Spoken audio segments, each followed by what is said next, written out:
Halo, halo, apa kabar Anda semua? Assalamualaikum warahmatullahi wabarakatuh. Kita ketemu di hari Rabu ya, hari ketiga pekan ini dan ini memang banyak sekali berita-berita yang kita yang berseliweran kalau Anda baca baik di timeline maupun di juga media online. Nah, seperti biasa kami ajak Anda untuk ngobrol, membaca berita di balik berita. Anda boleh, mungkin Anda pasti sudah membaca beritanya, tapi kita mengajak Anda untuk membaca berita di balik beritanya dan tetap bersama saya Hirs Munarif. Dan saya Gebeta, bahagia sekali menjumpai Anda pada hari ini. Semoga semuanya dalam keadaan sehat. Apa Ya, saja ya. nih beritanya, Mas Heru? Ya, Mhm. ya, kan Anda tadi penting doa sehat itu karena kan gempa itu kemarin kelihatannya ini ya melanda berbagai wilayah di Indonesia itu ya, walaupun dampaknya nggak terlalu besar ya Mbak ya. Betul.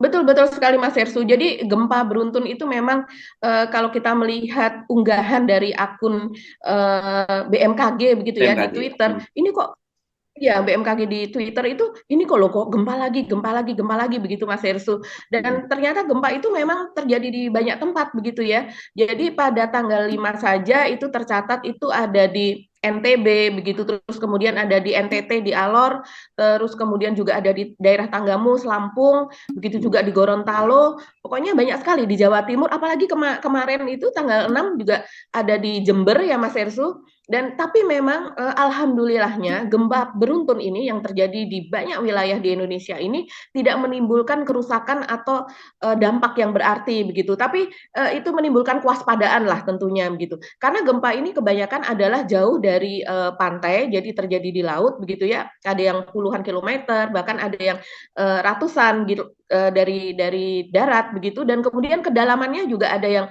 belasan, puluhan, bahkan sampai 100 kilometer lebih di kedalaman begitu. Itu yang menyebabkan gempa ini masih aman begitu dan tidak menimbulkan tsunami. Berbeda dengan tentu saja dengan gempa Cianjur yang terjadi memang ada di darat. Yes. Meskipun dia di Mhm. dalam lautan, tentu saja perlu waspada Mhm. dan juga menimbulkan satu Mbak ya kekhawatiran lah banyak di antara Betul. saudara-saudara kita. Tepat Tapi sekali sekali. lagi mengingatkan kita bahwa kita hidup dalam ring of fire. Jadi ya kita Ya. mesti memahami alam itu gitu ya. Kita nggak bisa melawan kekuatan alam itu. Kita mesti berdamai dengan alam. Dan saya kira kita mesti mulai belajar ditingkatkan literasi kita tentang itu ya, kesadaran itu. Mhm. Dan salah satunya itu jangan jangan orang kemudian menganggap remeh eksploitasi yang berlebihan terhadap alam itu kan juga bisa membuat orang kemudian menghubungkan dengan wah ini alamnya murka dan sebagainya. Memang alam punya hukum alamnya sendiri gitu yang ketika dia Mhm. dieksploitasi pada batas tertentu itu bisa berdampak yang serius pada pada manusia gitu. Begitu juga dengan soal gempa ini ya. Kalau gempa ini ya kita tidak bisa menghindari ini sudah sudah ada. Nah, tinggal bagaimana sekarang itu literasi ini ditingkatkan gitu ya. Seperti kita ingatkan Mhm. bagaimana di Jepang itu sama dengan kita Mhm. yang hidup di atas Mhm. di atas bara mahma di Iya. bawah bawah kita di bawah bumi kita gitu. Tapi literasi tentang bagaimana ketika menghadapi gempa dan sebagainya itu sejak diajarkan mereka sejak anak sejak masih TK bahkan gitu ya. Anak-anak Jepang gampang sekali gitu kan Betul. Iya. lihat ya bagaimana simulasi ketika ada Mhm. gempa mereka terus apa langsung apa masuk ke dalam kolong meja dan sebagainya dan harusnya mulai Mhm. dipertimbangkan bahwa meja-mejanya juga bukan meja sembarangan, meja yang harus mampu Mhm. menahan apa kalau Mhm. terjadi misalnya gempa dan kemudian benda-benda di atasnya nimpa itu kuat menahan itu kan kira-kira gitu ya. Dan itu mengingatkan kita kemarin Iya. justru di DPR sendiri sampai level anggota dewan pun wakil ketua komisinya pun nggak begitu paham nggak paham dengan soal literasi semacam ini Mhm. jadi kan Mhm. tawa-ketawa ketika Mhm. lihat ketua BMKG langsung apa menyusruk ke bawah meja gitu. Sembunyi. Iya. Iya memang kita itu unik ya Mas Hersu ya. Jadi sebetulnya gunung-gunung banyaknya gunung berapi yang masih aktif ya, yang di Indonesia ya sebagai apa negara dengan gunung api yang masih aktif terbanyak. Artinya aktif itu masih terjadi erupsi apa masih terbanyak di dunia. Ini harusnya memang kita baik itu organisasi, baik itu warganya, baik itu pemerintahnya harusnya mengutamakan hal itu. Kalau di Jepang kan orang yang berada di kawasan yang dulu sejarahnya pernah terjadi gempa dan kemudian juga masih ada potensi gempa di daerah itu, mereka harus membangun rumah-rumah itu dengan arsitek tertentu, dengan bahan-bahan tertentu, gitu, dengan bentuk tertentu. Kalau tidak, mereka tidak akan diperbolehkan untuk membangun itu di situ, yaitu karena demi keselamatan warganya. Sementara kalau di sini kan memang tidak seperti itu, tidak Ya seketat itu, suka-suka gitu. hati kalau Belum. kata orang orang kita ya. Oke, itu penting untuk terus dipahami ya bahwa memang kita harus berdamai dengan situasi itu. Yang dulu orang itu kearifan lokal ya, memahami alam dan sebagainya gitu. Seperti pernah saya ceritakan ya pernah dulu saya meliput di daerah gempa di Liwa ya di Lampung. Saya lupa tahunnya berapa gitu. Itu bangunan-bangunan yang beton itu pada hancur berantakan, tetapi rumah-rumah kayu yang tiangnya mungkin batu itu banyak nggak berusaha karena mereka mengayun gitu. Jadi sebenarnya nenek moyang kita sejak dulu itu dari sisi arsitektur mereka sudah memahami situasi dan mereka sudah alam kita seperti ini dan kita hadapi semacam ini. Oke, itu apa ya informasi kita mengawali perjumpaan kita dan tetap doa kita bersama dengan saudara-saudara kita yang berada di wilayah gempa maupun yang potensi gempa. Dan kita akan bahas beberapa topik ya, Mbak. Yang saya sekarang lihat ini soal Anies Baswedan ya, kunjungan ke berbagai daerah ini kelihatannya mulai ada banyak yang terganggu ya dengan ada khawatir, ada terganggu gitu dan indikasinya sebenarnya gangguan itu sudah mulai terlihat ya ketika ada teror ya bukan teror duluan itu dicabut rekomendasinya dan kemudian ada teror pelemparan telur busuk dan sebagainya. Agak sulit kita untuk tidak menyatakan itu bagian dari kekuasaan yang bermain gitu ya. Mungkin terornya bukan, mungkin loh ya, tapi kalau soal mencabut izin penggunaan itu jelas itu permainan kekuasaan kan ya Mbak ya, itu nggak perlu dibantah lah gitu alasannya apapun dan sebagainya gitu. Dan itu sebenarnya sempat upaya yang sama terjadi di Pekanbaru, tapi kemudian kan ternyata itu nggak terjadi karena wakil gubernurnya di sana juga kader Nasdem gitu ya di Riau ini. Dan akhirnya toh tetap acaranya berlangsung di tempat semula yang dilaksanakan di Jalan Gajah Mada. Nah yang sekarang ini yang agak menarik ini akan terjadi, Anies kan akan berkunjung ke Sulawesi Selatan ya tanggal 10 sampai 11 dan mulai ada demo mahasiswa bakar-bakar ban. Nah, ini saya kira ini menurut saya skalanya udah mulai naik sedikit. Jadi kalau Anies akan terus melakukan safari pasti nanti akan muncul macam-macam kayak gitu Mbak. Ya, ini saya kira menarik untuk dibahas. Yang lain apa Mbak? Ya, yang lain masih berkaitan dengan Anies ini yang viral di media sosial dan juga banyak diberitakan di media-media online. Itu adalah soal Anies ke safari ke daerah itu menggunakan private jet.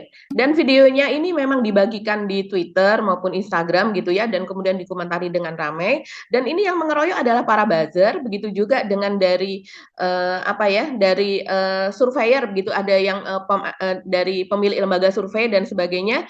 Dan ini buzzernya itu termasuk tidak hanya buzzer Cokro TV misalnya, tapi juga yang dari ini Mas Hersu yang ada di BUMN begitu. Jadi ini menarik, pengeroyokan ini menarik dan Dari kemudian dua sisi ya tadi ya, di lapangan sudah mulai dihambat, kemudian di media sosial dihajar, pokoknya dicari celahnya gitu ya.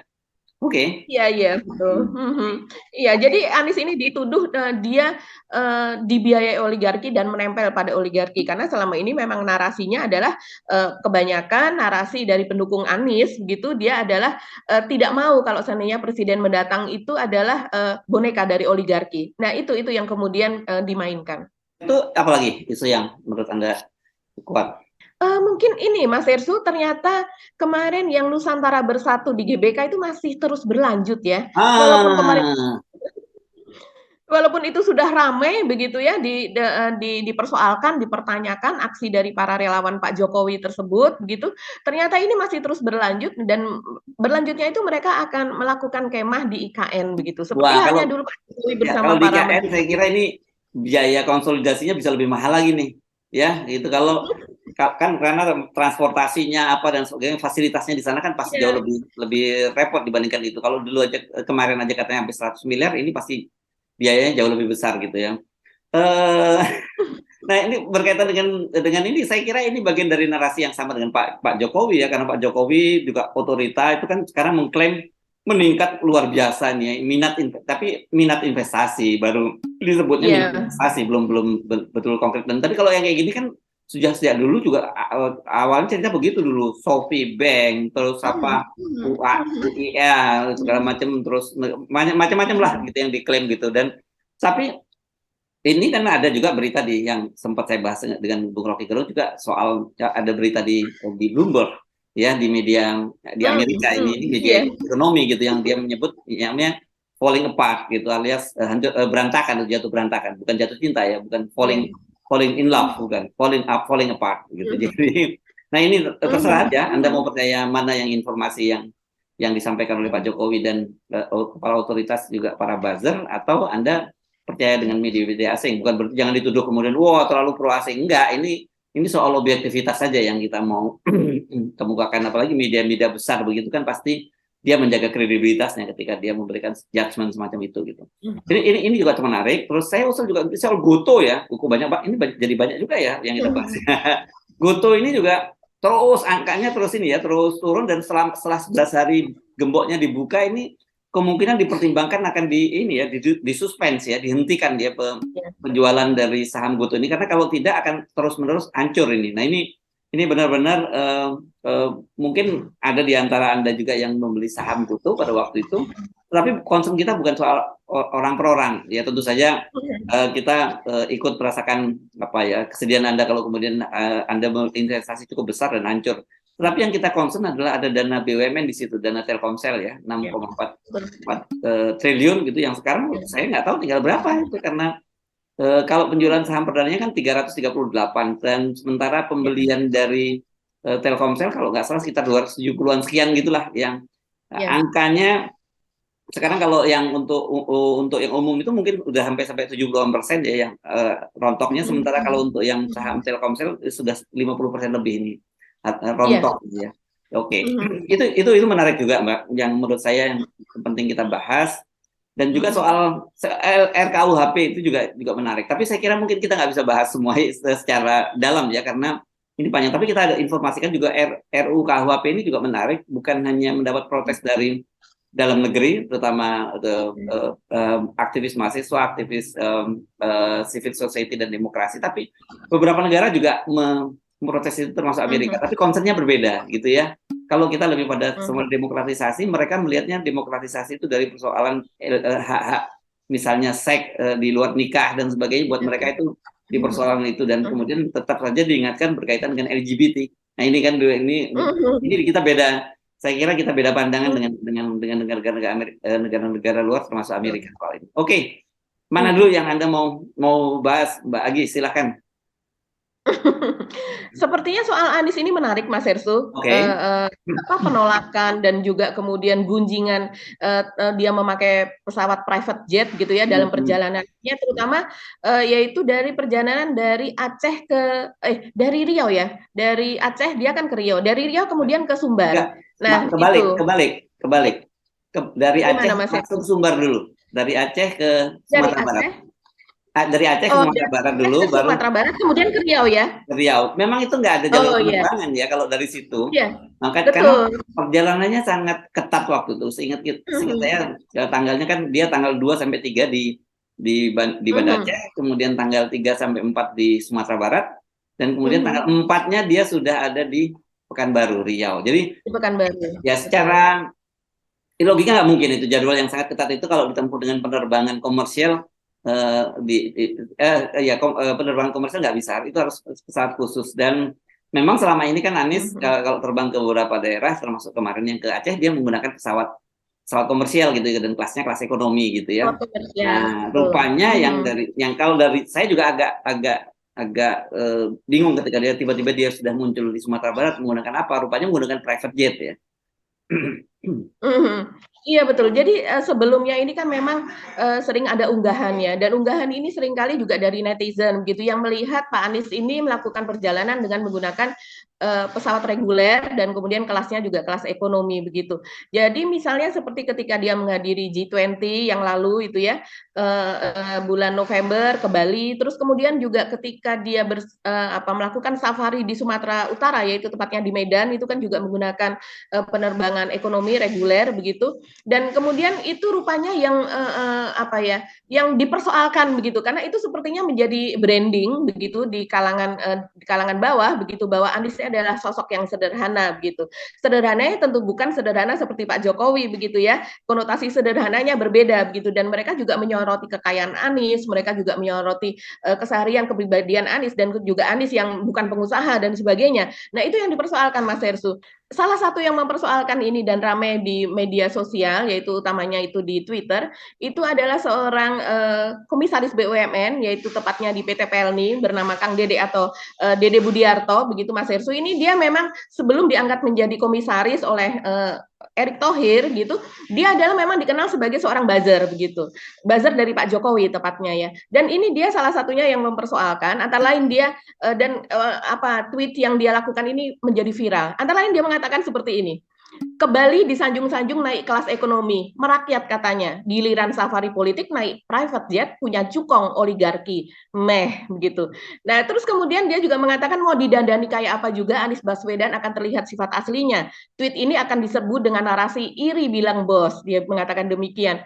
Jadi tidak hanya Kang Dede ini, karena buzzer itu memang tidak hanya kan banyak relawan atau kemudian buzzer dari Pak Jokowi itu diangkat menjadi komisaris ya, tapi juga buzzer dari Cokro TV, misalnya Guntur Romli, dia juga mempersoalkan, dia mengatakan bahwa ini ternyata Anies yang disanjung selama ini sebagai orang yang sederhana, ternyata ini dicukongi atau dibiayai oleh oligarki. Selain itu juga tak kalah menariknya itu Mas Hersu, ini adalah Hasan Nasbi. Hasan Nasbi ini adalah seorang pendiri Cyrus Network ya. Ini adalah kalau teman-teman yang mengikuti dulu ketika Pilkada Jakarta, dia adalah juga yang menginisiasi kumpulan teman Ahok yang ketika itu akan mencalonkan Ahok secara independen sebelum akhirnya Ahok diusung oleh PDIP. Dan Hasan Nasbi ini juga mencuit, bahkan banyak sekali cuitannya ya. Ini antara lain mengatakan, alhamdulillah Mas Anies mendarat di kampung saya menggunakan private jet. Tentu ini bukan milik oligarki, ini pemberian Allah Subhanahu wa taala. Jadi ini menyindir bahwa politik identitas mungkin seperti itu kan, segala sesuatu misalnya kalau di Anies biasanya dia ada momen di mana dia misalnya sholat di masjid dan sebagainya, tapi itu saya rasa sih bukan politik identitas, karena seorang muslim memang 5 kali harus sholat wajib begitu ya. Dia juga mengatakan nggak banyak orang yang punya itu kecuali pengusaha minyak atau pengusaha batu bara yang super besar. Malam ini yang anti oligarki lagi pada salat istiqoroh, bimbang sangat, mau tetap berjuang melawan oligarki atau berdamai saja selama oligarkinya berada di pihak kita, atau pura-pura nggak mau tahu aja, semoga Allah kasih petunjuk. Nah ini si Hasan Nasbi ini kalau kita tahu dia juga belakangan, belum lama sih, beberapa bulan yang lalu dia mengajak untuk bertaruh Alphard begitu pada sebuah wawancara, bertaruh sebuah Alphard, yaitu kendaraan ya lumayan lah untuk level atas lah ya kita tahu. Dan kemudian apabila Anies ini akan menjadi capres begitu, dicapreskan. Dalam hal ini kalau sekarang kan memang sudah diusung, tapi kan belum resmi karena dapat tiket capres ya. Iya, dapat tiket capres lah, karena dia yakin betul bahwa Anies ini tidak akan mendapatkan tiket capres.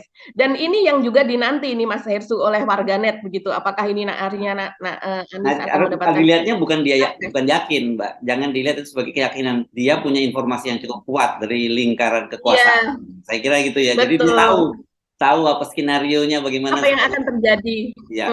Jadi termasuk sekarang penolakan terhadap Anies ini itu kan juga bagian dari sebagian kita meyakini sebagai bagian dari skenario, karena kita juga banyak yang bertanya-tanya, pengamat juga mengatakan apa nih skenarionya penolakan Anies ini, siapa di belakangnya pada penolakan di sini di suatu daerah tertentu, dan juga penolakan yang mungkin seperti misalnya ada semacam demo dan sebagainya. Dan kemudian tapi kita kembali lagi kepada itu tadi, persoalan Anies yang memakai private jet yang viral, dan kemudian ini tapi langsung mendapat jawaban yang menohok nih Mas Hersu, karena kemudian Nasdem mengatakan bahwa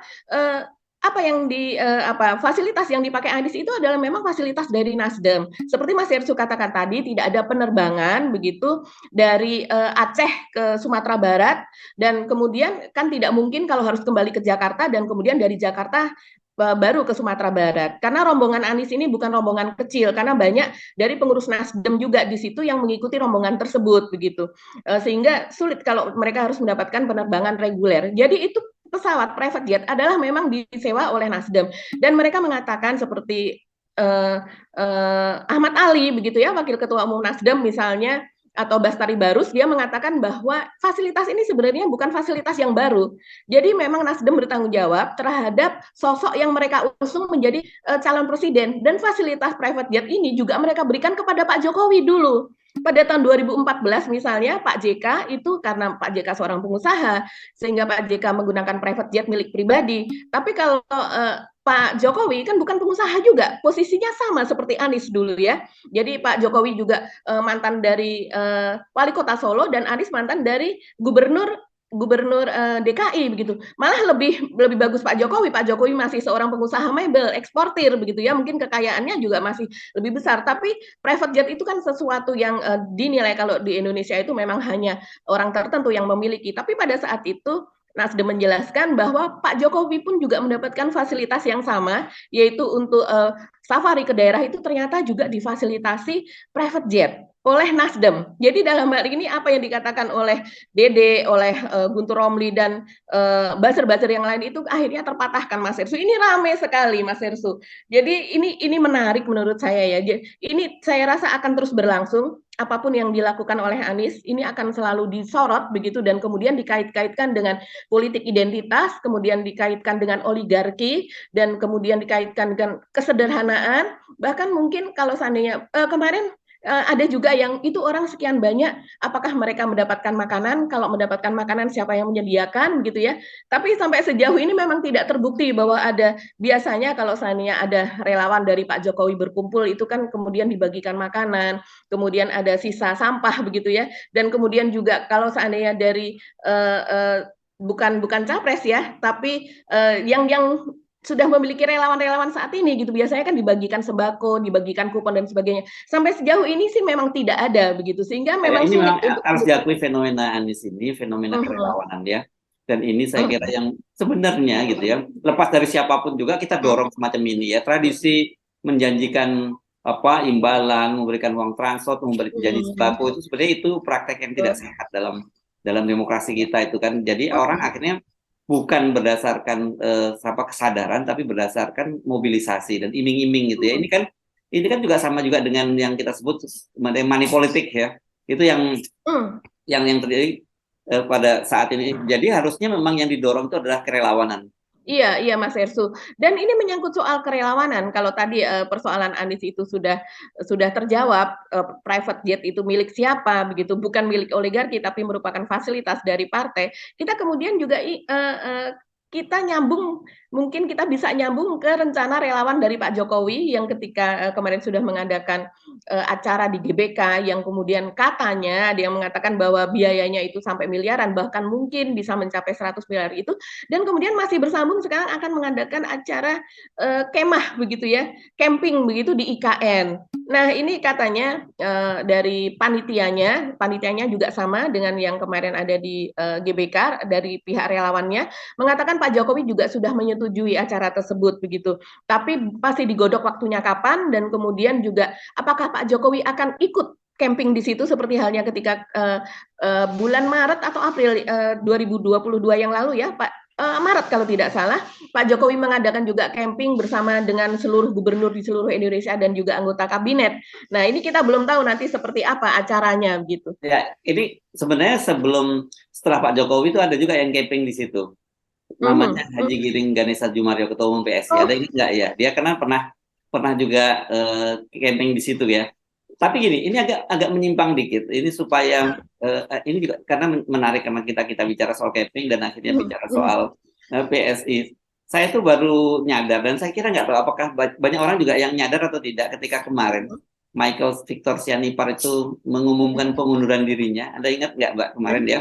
Di backgroundnya itu loh orang ternyata banyak salah fokus. Coba ini kita lihatnya ya videonya Michael. Pasti. Ternyata bagi PSI itu Gubernur DKI Jakarta itu tetap Ahok karena di belakangnya itu kan tuh lihat kelihatan kan fotonya Giring di sebelah kirinya dari Michael, sebelah kanannya itu fotonya Ahok. Jadi rupanya memang betul-betul mereka ini belum move on ya terhadap Anies Baswedan. Ya. Itu kalau nggak salah saya sempat melihat ada tulisan juga. Oh ternyata gubernurnya Ahok ya gitu masih sampai sekarang gitu. Iya, gimana ya Mas Ersu? Kalau sudah terlanjur cinta begitu ya, akhirnya fakta terus kemudian kenyataan itu berusaha supaya apa ya, bahwa seolah-olah denial gitu ya, bahwa itu sebetulnya sudah terjadi. Jadi sebenarnya itu kan itu apa ya, tidak sehat sih ya seperti itu begitu. Karena itu akan dengan narasi-narasi dari PSI yang selama ini tidak sehat gitu, kita melihat kebencian yang amat sangat, akhirnya bisa dijawab dengan mata jeli Mas Hersu itu tadi. Kenapa itu terjadi? Oh, ternyata karena itu begitu. Itu kan seperti kalau saya ingat dulu Pak Muhammad Nur sebagai Gubernur Jawa Timur begitu ya Mas Hersu, yang kemudian ketika Pak Muhammad Nur sudah diganti pun begitu, orang yang sangat mencintai Pak Nur mengatakan bahwa kalau seandainya ada gubernur misalnya Pak Dekarwo begitu kan, ya Pak Dekarwo itu kan penggantinya, kalau gubernurnya ya Ya, tetap itu Pak sebenarnya Nur. joke-nya dari orang Madura itu asalnya mulainya kan Pak Nur ini kan Iya, tokoh Madura yang sangat dihormati gitu. Jadi iya bercanda-bercandanya betul. siapa gubernur Jawa Timur? Ya Pak Muhammad Nur gitu. Lah yang itu gantinya. Dan ini Kalau itu PSI karena Pak Nur memang legend, ya iya. legend dan PSI ini memang padahal kita anak-anak muda yang ya sebenarnya cerdas-cerdas gitu. Tapi ternyata menginjam istilah Bung Rocky Gerung selalu jadi dungu juga ya ketika jatuh cinta berlebihan. Nah, kita ingatkan juga kepada para pendukung Anies Baswedan, jangan kemudian fanatik berlebihan juga. Itu penting karena fanatisme yang berlebihan itu berbahaya. Walaupun Anda memuja seseorang, yang mengidolakan seseorang, tetap harus memberikan ruang untuk sikap kritis gitu ya. Sama kita juga masalahnya gitu. Kita melihat oke, kita dukung soal kerelawanan Anies. Kemudian kita juga salut dengan keberanian Nasdem yang berani membelot dari Pak Jokowi kemudian mencalonkan Anies. Tapi ketika terjadi misalnya seperti peristiwa di kemarin yang kita bahas ya, peristiwa Nasdem satgasnya Nasdem bersama polisi nguber-nguber orang yang anti terhadap Anies, ya kita masih soroti itu sebagai hal yang tidak boleh gitu dilakukan. Sama nanti kalau Anies misalnya berkunjung ke Sulawesi Selatan dan dia menghadapi para demonstran unjuk rasa, lepas dari siapa yang menggerakkan unjuk rasa dan sebagainya, ya tetap saja disikapi dengan biasa-biasa saja. Kita harus memberikan ruang orang untuk berbeda pendapat, tapi tentu saja tetap dalam koridor gitu ya.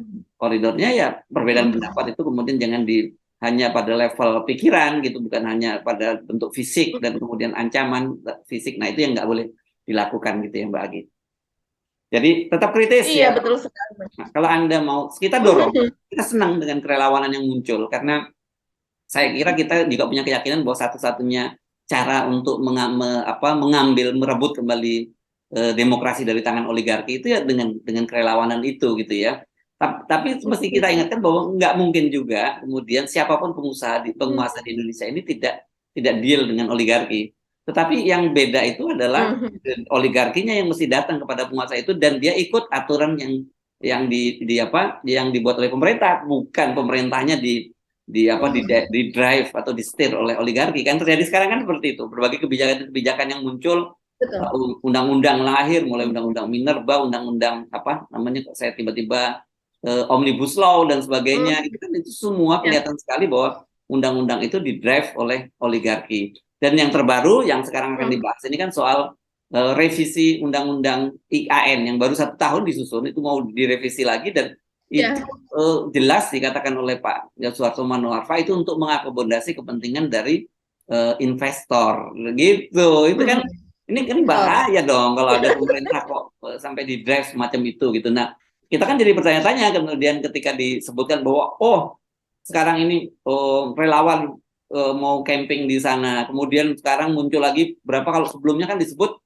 25 kali lipat katanya, kata Pak Jokowi yang oversubscribe, tapi sekarang kata kepala otorita berapa, meningkat berapa Mbak minatnya, 37 lipat atau berapa? 39 kali lipat. Nah, jangan kaget nanti kalau minggu depan 100 kali lipat ya. Jangan jangan kaget kalau muncul kemarin. Biasanya Mas Hersu kalau dengar kata meroket langsung gitu kan dulu ya. Sekarang udah enggak ya. Ya. Saya termasuk tetap memberi ruang, mudah-mudahan gitu, positif apa yang disampaikan oleh Pak Jokowi itu betul. Mudah-mudahan kan gitu.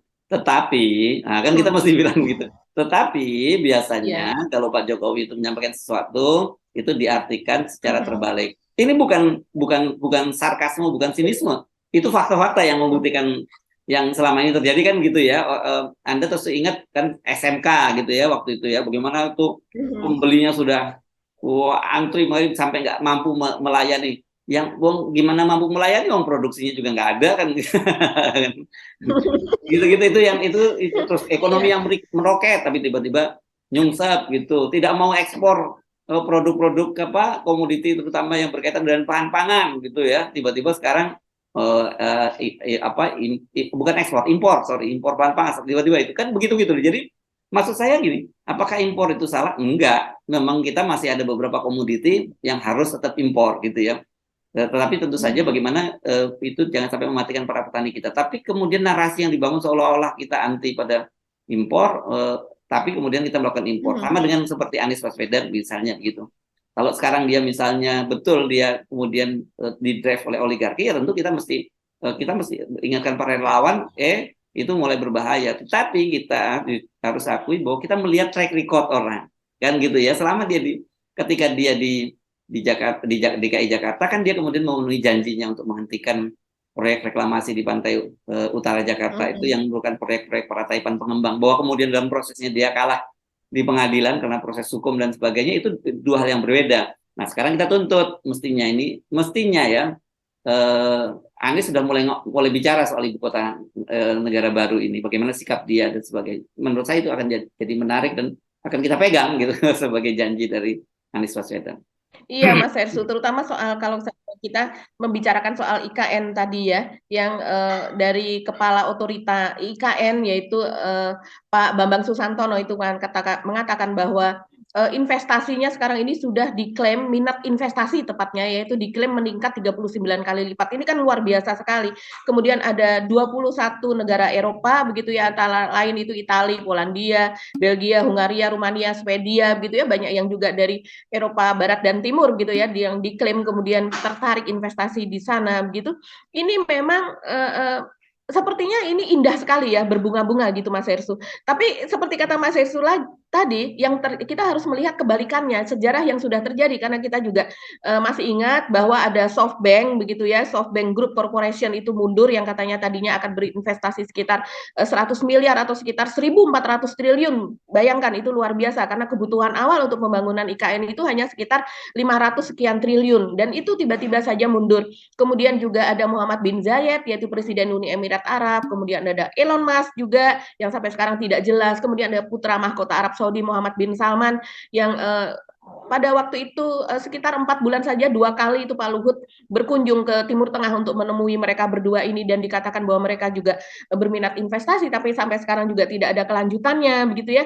Ini memang wajar kalau seandainya ini memang kemudian dianggap sebagai sesuatu gitu ya, media luar juga menyoroti itu ya Mas Hersu soal IKN ini begitu, dan juga karena memang sampai sekarang tidak jelas, apalagi sekarang akan ada kemah dari relawan. Pada relawan ini terakhir kemarin ketika di GBK kan banyak sekali narasi bahwa mereka anti demokrasi, terutama karena ada viral gitu ya dari salah satu relawan yang juga lembaga dari Buruh Migran Indonesia yang meminta Pak Jokowi agar memerangi rakyat sendiri yang berada di oposisi begitu, dan sehingga itu dianggap sebagai anti demokrasi. Jadi relawan ini seperti mengojo-ojoi. Nah sekarang relawan ini sepertinya ingin mereka mempropagandakan IKN ini sebagai tempat yang memang ikon Pak Jokowi dan harus didukung oleh seluruh rakyat Indonesia. Saya rasa ini malah bisa menjadi malah bisa berbalik begitu anginnya kepada menghantam diri sendiri, karena orang kemudian mempertanyakan acara-acara relawan itu dananya dari mana gitu. Kalau seandainya sebuah private jet yang digunakan dan itu difasilitasi oleh partai saja dipertanyakan, apalagi acara-acara relawan seperti ini Mas Hirsu, itu sumber dananya dari mana? Orang akhirnya siapa lagi kalau bukan oligarki? Orang akhirnya mempertanyakan itu, banyak pengamat mempertanyakan itu. Dan memang karena memang tidak ada transparansi juga. Bahkan kemudian ada juga yang menuduh ini mereka meminta kepada BUMN dan sebagainya begitu ya. Walaupun Pak Erick Thohir itu kemudian sudah mengklarifikasi, tapi hal-hal semacam ini Mas Irsu itu memang kalau kita lihat di dunia ini sepertinya hanya Pak Jokowi ya yang masih terus seorang presiden yang sudah menjabat bahkan 2 kali, tapi masih terus memelihara relawannya ini. Oke, ini kita masih punya waktu tersisa sedikit, kita bahas sedikit soal saham Gotoh ya. Dan ini urutannya juga bagian dari dengan proyek oligarki juga yang ini kita sebut ya. Karena ini sudah 11 hari kalau kemarin itu, kalau sampai hari ini setelah dibuka gemboknya kan seperti biasa kan ketika habis IPO gitu dan sebagainya, itu kan kemudian digembok itu oleh otoritas keuangan kita. Kenapa OJK? Karena itu berkaitan dengan ini ya, berkaitan dengan jangan sampai kemudian para pemegang saham ini memindahkan sahamnya itu. Jadi kayak mereka cuman cuman apa ya, itu short term cari quick yielding gitu, keuntungan sesaat itu digembok gitu, selama 8 bulan gitu ya. Dan ternyata begitu dibuka kemarin, sekarang ini sudah masuk hari yang ke-12 itu terus menerus turun ya angka ininya itu, jadi yang disebut ARB, auto rejection bawah gitu, ini campuran istilahnya. Jadi Iya, iya. batas apa ya, batas di reject paling bawah gitu ya, itu angkanya tuh sekarang sudah sampai kemarin ya bukan hari ini, itu kemarin tuh hari apa, hari Selasa ya, itu 123 Iya. Mbak per sahamnya, padahal waktu itu diperdagangkan 338. Jadi itu berapa persen, Betul. itu udah turun dari 338 ke 123, lebih dari 50% ya angkanya ya, 60-an persen sekian. Hampir Ya, lebih 65% mungkin ada Mas Hersy ya, ya. ya 60, sekian ya pokoknya lah ya itu ya. Jadi Iya. ini kan jelas apa ya? Ini ada sesuatu yang aneh dengan saham Goto ini gitu. Itu jadi menarik. Tetapi concern kita kenapa ini harus kita bicarakan, karena ada sekali lagi ada dana BUMN itu yang waktu itu Anda ingat 6,4 triliun, dan kemudian sahabat kita Mas Agustinus Edi yang menyoroti kemungkinan adanya moral hazard dan permainan ini, dan dia sampai melaporkan ke KPK kan, karena di situ kan melibatkan pemilik sahamnya ada kakak kandung dari Pak Erick Thohir, Menteri BUMN, sementara Telkomsel ini kan perusahaan BUMN gitu ya. Jadi tapi ternyata kemudian tidak ditanggapi laporannya oleh KPK kan gitu. Tetapi tetap saja yang real di depan mata ya, ini akan ada kerugian dari BUMN yang sangat sangat besar. Kalau waktu itu saya lupa angkanya berapa, Telkomsel beli kalau nggak salah 270 sekian gitu, dia tidak belinya dalam angka 338 gitu Mbak.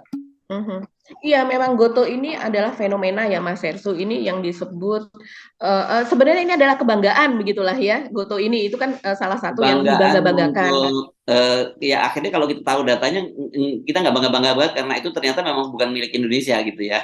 Itu betul, kan, tapi itu betul, tapi oleh pemerintah ini kan selalu disebut-sebut sebagai aset nasional begitu ya, dan kemudian Goto itu sepertinya memang diposisikan untuk memperlihatkan bahwa Indonesia itu sudah melek digital, bahwa Indonesia itu sudah canggih begitu kan, yang selalu disebut dengan unicorn, dekakorn dan sebagainya. Itu kan dan Pak Jokowi memberikan semacam iklim pertumbuhan startup yang luar biasa di situ. Itu khususnya sama Pak Jokowi lah kira-kira gitu ya klaimnya ya. Ya. Iya, dan itu adalah jualan Pak Jokowi ketika Pilpres dulu begitu, yang kemudian diwujudkan ketika Pak Jokowi kemudian menjabat. Nah, ini sebenarnya sudah diendus dari awal gitu ya oleh Mas Aek gitu, Mas Agustinus Edi Kristianto. Ya, betul. Mas Aek ini dia selain sebagai seorang wartawan, dia juga mantan direktur LBH. Jadi dia tidak kaleng-kaleng lah. Makanya analisanya itu kemudian bisa, dan dia analisanya sangat detail begitu dan kuat begitu. Dan kemudian dia juga memiliki hubungan yang baik begitu dengan orang-orang dalam. Saya rasa data-data yang dipaparkan oleh Mas Edi mengenai Goto ini dari sejak awal itu adalah data dari dalam.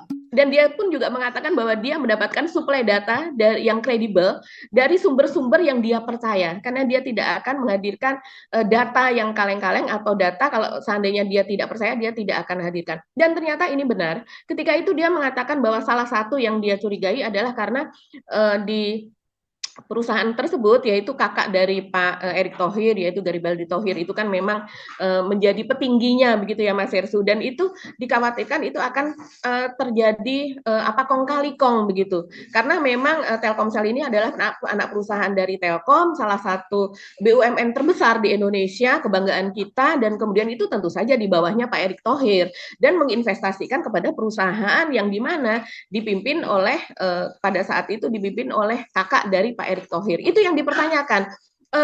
Apa tujuannya? Terus kemudian juga apakah sudah betul itu safe? Dan ketika itu, karena kita tahu sekarang ini banyak yang rontok saham-saham startup, tidak hanya Goto tapi saham-saham yang lain gitu melakukan PHK besar-besaran, di luar negeri pun juga seperti itu, ribuan di PHK begitu ya saham-saham dari perusahaan startup yang seperti ini, yang saham-saham digital begitu. Dan kemudian ini ternyata terjadi di Goto, dan ini tidak main-main, karena sekarang orang yang berinvestasi misalnya 1 juta itu nilai uangnya ketika dia investasi 1 juta di awal, sekarang nilainya hanya tinggal berapa, mungkin 300 350.000 sekian begitu ya Mas Herssu. Jadi ini kan sahamnya lonyot begitu ya.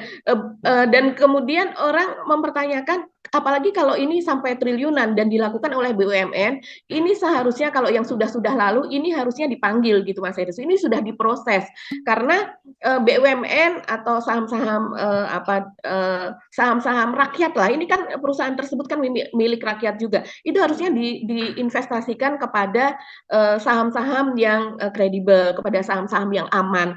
Nah, keputusan dulu itu latar belakangnya harusnya diselidiki begitu. Ini seharusnya sudah masuk ranah penyelidikan kalau terjadi seperti ini Mas Herssu, apalagi kalau sampai akhirnya nantinya disuspend. Karena siapa yang memutuskan, apa tujuannya, targetnya, motivasinya, apakah ada persekongkolan di situ, apakah dia yang memutuskan mendapatkan uang, biasanya kan ada uang bawah tangan dan sebagainya, dia mendapatkan feedback itu seperti apa dan sebagainya. Nah, ini kita berdoa sih semoga ini tidak terus hancur gitu ya Mas Herssu, karena ini yang bekerja di situ, terutama kalau untuk di Gotoh itu kan banyak sekali anak muda. Ini sebenarnya perusahaan ini impiannya anak muda tadinya. Dan tapi kita tahu juga perusahaan semacam ini banyak sekali membakar uang begitu. Jadi kalau yang dulu saya perhatikan bakar uang itu seperti misalnya harga makanan atau harga transportasi yang dikelola oleh mereka itu misalnya taruhlah 100.000, kemudian ada diskon itu 30%, 50%, bahkan sampai 70%. Juga harga makanannya, misalnya saya pesan GoFood itu bisa sampai sekian persen. Saya sampai heran. Ini kalau saya membuat sendiri, itu biayanya lebih daripada nilai yang saya beli tersebut. Bahkan juga gratis ongkir dan sebagainya. Ini uangnya dari mana begitu ya. Dan itu kalau dalam sistem yang kita ketahui selama ini itu ya yang disebut dengan bakar uang itu di situ. Jadi perusahaan berjalan tidak dengan sesuatu yang semestinya begitu. Ada sesuatu yang terjadi di baliknya. Oke. Nih, jadi banyak hal yang jadi catatan kita hari ini, Mbak Agi ya. Jadi kita agak panjang ngobrol hari ini dan kita akan ketemu lagi pada esok hari ya, hari Kamis, dan tetap semangat, tetap jaga kesehatan. Sampai jumpa lagi. Saya Sebenarnya Arif. Dan saya Gibeta, terima kasih atas perhatian Anda. Tetap salam 0%. Wassalamualaikum warahmatullahi wabarakatuh. Waalaikumsalam warahmatullahi wabarakatuh.